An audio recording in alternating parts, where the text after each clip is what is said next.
اب اس دعا کی طرف آتے ہیں جس کی وجہ سے ان آیات کا میں نے اختیار کیا تھا. ربنا لا تؤاخذنا ان نسینا او اخطأنا، ہمارے رب ہماری پکڑ نہ کرنا اگر ہم بھول جائیں یا ہم سے غلطی ہو جائے. تو پہلا سوال تو پیدا ہوتا ہے کہ اگر کسی سے بھول ہو گئی ہے، اگر کوئی بھول گیا کوئی چیز، تو پھر اس کی جان بوجھ کی غلطی تو نہیں تھی، اور غلطی عام طور پہ جان بوجھ کے تھوڑی ہوتی ہے، تو پھر اس میں پکڑ کا سوال ہی کیوں؟ اگر کوئی جان بوجھ کے غلطی نہ کرے تو اس میں پکڑ کا پوچھا ہی کیوں جا رہا ہے؟ اس کو سمجھنے کے لیے ذرا گہرائی میں اترتے ہیں. بھولنا بھی مختلف قسم کا بھولنا ہوتا ہے. دیکھیے، اگر میں آپ سے کہوں کہ نماز کا ٹائم ہو رہا ہے، ابھی 30 منٹ رہ کے نماز کا ٹائم ہو رہا ہے، آپ کہیں ہاں مجھے پتہ ہے، ٹھیک ہے، اور آپ کام میں لگ جائیں دوبارہ، آپ نے کوئی غلطی نہیں کی، آپ مصروف ہو گئے، اور پھر آپ کو پتہ بھی نہیں چلا 45 منٹ گزر گئے، گھنٹہ گزر گیا، اور پھر اوہو نماز تو میری نکل گئی، بھول گئے آپ. لیکن وہ بھولے کیوں تھے؟ کیونکہ آپ نے ذمہ داری نہیں لیا، پرو ایکٹیو نہیں ہوئے، آپ نے 15 منٹ پہلے وضو نہیں کیا، آپ نے فوراً اہتمام نہیں کیا، آپ نے اس چیز کا خیال نہیں کیا، آپ نے کہا ہو جائے گا. تو اگر آپ نے خود ایک راستہ تیار کر دیا جس میں آپ کے بھولنے کے امکانات بڑھ گئے تھے نا، تو اس میں پھر ذمہ داری آپ کی ہی ہے. ایک ہوتا ہے کہ انسان کی صحیح نیت تھی، صحیح طریقے سے کام کر رہا تھا، اور پھر غلطی سے کچھ بھول گیا وہ، ٹھیک ہے، وہ انسان بھول جاتا ہے. یا غلطی کی مثال امام راضی نے بھی دی تھی کہ اگر کوئی شکار کر رہا تھا جانور کا نا، تو اس کو جانور نظر آیا، اس نے تیر چلایا، اور وہ تیر اس پہ لگ گیا، اس کو لگنے کے بجائے کسی انسان کو لگ گیا، غلطی ہوئی اس سے. لیکن اگر کوئی جنگل میں جا کے بغیر جانور نظر آئے نہ آئے اس نے تیر چلا دینا ہے، لگ ہی جائے گا، یعنی نشانہ لگائے بغیر، اور وہ جا کے کسی انسان کو لگ جائے. اب بھول اور غلطی دونوں سے ہوئی ہے، لیکن ایک کی نیگلیجنس کی وجہ سے، غیر ذمہ داری کی وجہ سے، یعنی اپنے آپ کو احتیاط میں نہ رکھنے کی وجہ سے اس سے غلطی ہوئی ہے. ایسی چیز کے بارے میں ہم یہاں مانگ رہے ہیں اللہ تعالیٰ سے کہ وہ تو دوسری چیز تو انڈرسٹینڈیبل ہے نا، کہ اگر آپ کے آپے سے نہیں، آپ کے آپے میں ہی نہیں تھی، آپ واقعی میں بھول گئے تھے تو وہ اور چیز ہے.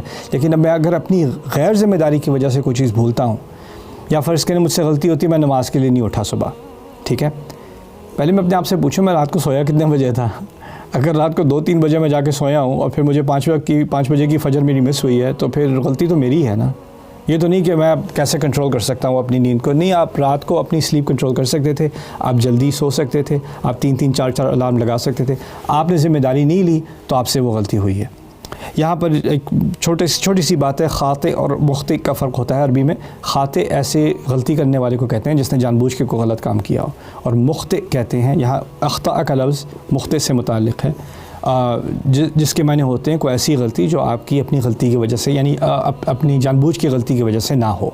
تو ربنا لا تؤاخذنا ان نسینا او اخطأنا، ربنا ولا تحمل علينا اصرا كما حملته على الذين من قبلنا، ہمارے رب ہمارے اوپر ایسا بوجھ نہ ڈال دیجئے. اصراً کہتے ہیں ایسا بوجھ جو اٹھایا نہ جا سکے، تقریباً اٹھایا نہ جا سکے، یعنی الحمل بالمشقہ اصر، جو ایسا بوجھ جو بہت ہی مشکل ہو انسان کے لیے اٹھانا، اس کو اصر کہا جاتا ہے.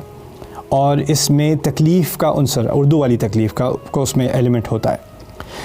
حمل علی، یہاں تحمل علینا میں نے ترجمہ کیا ہمارے اوپر لاد نہ دیجیے، ہمارے بوجھ نہ ڈال دیجیے ہمارے اوپر ایسا جیسا کہ آپ نے ہم سے پہلے والوں پر، بہت سے پہلے آنے والوں پر ڈالا تھا. اس میں کس بات کی طرف اشارہ ہے؟ اس میں یہ نہیں کہا جا رہا کہ ہمارے اوپر بھی نماز نہ لائد کر دی جس طرح آپ نے پچھلے والوں پر نماز کا فرض کیا تھا، یا ہم پر بھی حلال حرام کے رولز نہ دے دیجئے جیسے آپ نے پچھلے والوں کو دیے تھے، جیسے بنی اسرائیل کو دیے تھے. اصل میں بات میں اشارے کا جواب جو ہے تأمل کے ساتھ وہ اسر سے نکلتا ہے اور حمل اعلیٰ سے نکلتا ہے. حمل اعلیٰ عربی میں پہلے استعمال ہوتا تھا جس طرح ہم اردو میں کہتے ہیں نا حملہ کرنے کے لیے. اگر آپ نے کسی پر حملے کا بوجھ ڈالا ہے، آپ نے کسی کو اٹیک کیا ہے، تو اس کے لیے حمل اعلیٰ کا لفظ استعمال، یہ تعبیر استعمال ہوتی تھی. اسی سے مجازاً نکلا ہے کہ حمل اعلیٰ عربی میں استعمال ہونے لگا آپ نے کسی پر ایسا بوجھ ڈالا جو اس کو مناسب نہ ہو یا اس سے وہ انکمفرٹیبل ہو جائے. یہاں اشارہ اس بات کی طرف ہو رہا ہے کہ سورۃ البقرہ میں پہلے اللہ تعالیٰ نے بنی اسرائیل کے بارے میں بات کی اور ان کے بارے میں ہمیں بتایا کہ انہوں نے جب اللہ کی نافرمانیاں کی یا اللہ کے احکام کا مذاق بنایا تو اللہ تعالیٰ نے ان پر اور شدید احکام ڈالے، ایسے احکام جس سے تکلیف ہو. اصل میں یہ سمجھ لیں قرآن کا فلسفہ کیا ہے کہ قرآن کے جو اللہ کے جو احکام ہوتے ہیں نا، جو چیز فرض ہے، واجب ہے، یا کوئی حرام چیز ہے جس سے دور رہنا ہے، اس سب کا مقصد کیا ہے؟ انسان کے لیے آسانی پیدا کرنا. یرید اللہ لیخفف عنکم، اللہ نے واضح الفاظ میں کہہ دیا اللہ چاہتا ہے کہ تمہارا بوجھ تمہارے لیے ہلکا کر دے.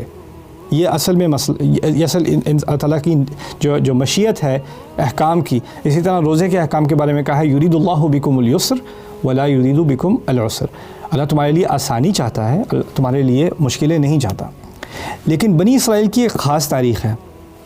ان لوگوں نے جب اللہ تعالیٰ کے احکام کا مذاق اڑایا, جیسے گائے کو ذبح کرنے کا حکم تھا اس کا مذاق اڑایا, تو وہ حکم مشکل سے مشکل ہوتا چلا گیا. اسی طرح انہوں نے اللہ تعالیٰ کی نافرمانی کی تو ان کو 40 سال جو ہے وہ صحرا میں گھومنا پھرنا پڑا, یتیہون فی الارض.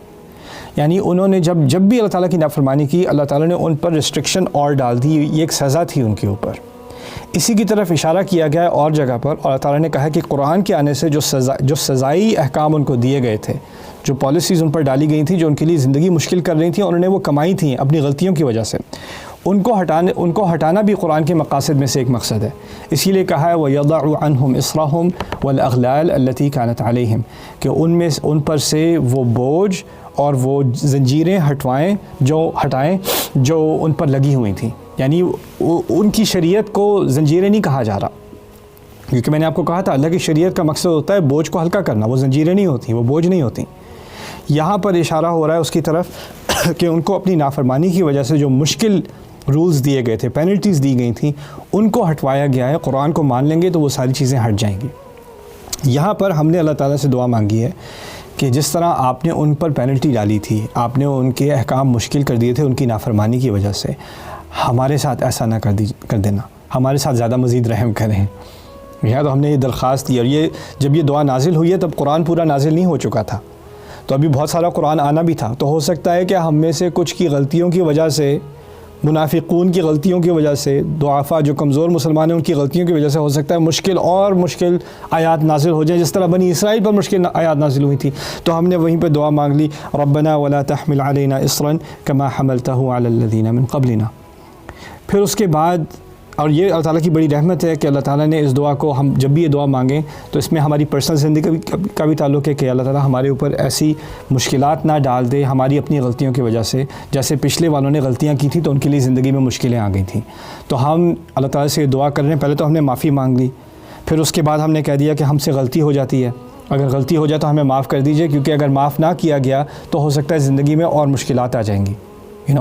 تو پھر اس کے بعد کہا ہے ربنا ولا تحملنا ما لا طاقت لنا به, ہمارے رب ہم پر ایسا بوجھ نہ ڈالیے گا جس کی ہمیں طاقت ہی نہ اٹھانے کی.